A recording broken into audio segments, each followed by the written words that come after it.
Hi friends, welcome back to our channel. Telangana food safety సంస్థ నిరుద్యోగులకు good news తెలిపింది. ఈ సంస్థలోని వివిధ భాగాలైన sample assistant, data entry operator ఖాళీలను భర్తీ చేయబోతున్నట్లు ప్రకటించింది.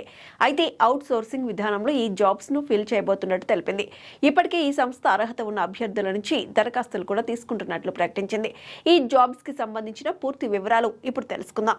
రాజన్న సిరిసిల్లకు సంబంధించిన ఫుడ్ సేఫ్టీ డిపార్ట్మెంట్ నుంచి ఈ నోటిఫికేషన్ విడుదలైంది. అయితే ఈ నోటిఫికేషన్ లో భాగంగా అన్ని రకాల వివరాలను క్లుప్తంగా వివరించింది. ఇక ఇందులో ఉద్యోగాల సంఖ్య వివరాల్లోకి వెళ్తే ఇందులో data entry operator 1, sample assistant 1 ఉన్నట్టు తెలుస్తోంది. ఈ రెండింటిని త్వరలోనే భర్తీ చేయబోతున్నట్టు తెలిపింది. డేటా ఎంట్రీ ఆపరేటర్ కి సంబంధించి అర్హత వివరాలను కూడా వెల్లడించింది. ఇందులో భాగంగా అభ్యర్థులు తప్పకుండా PGDCA కోర్స్ చేయాల్సి ఉంటుంది. అంతేకాకుండా FSSAI విభాగంలో తప్పకుండా 5 నుంచి 6 సంవత్సరాల పాటు అనుభవం ఉండాల్సి ఉంటుంది.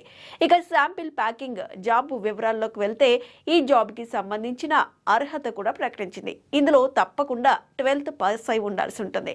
అందుకుండా దాదాపు 2 నుంచి 3 సంవత్సరాల పాటు శాంపిల్ ప్యాకింగ్ లో అనుభవం ఉండాల్సి ఉంటుంది. అలాగే ఈ 2 జాబ్స్ కి సంబంధించిన ఎంపికకు సంబంధించి వివరాలు చూస్తే దీనికి ఎలాంటి రాత పరీక్ష ఉండదని నోటిఫికేషన్లో క్లియర్గా వెల్లడించారు. ఇక జీతం వివరాలు చూస్తే డేటా ఎంట్రీ ఆపరేటర్ ఉద్యోగికి 19,000కు పైగా శాలరీ ఇస్తున్నట్టు తెలిపింది. ఇక ఈ ఉద్యోగాలకు సంబంధించిన రాత పరీక్ష అప్లికేషన్ ప్రాసెస్ 8/1/2025 తేదీ నుంచి ప్రారంభమవుతుంది.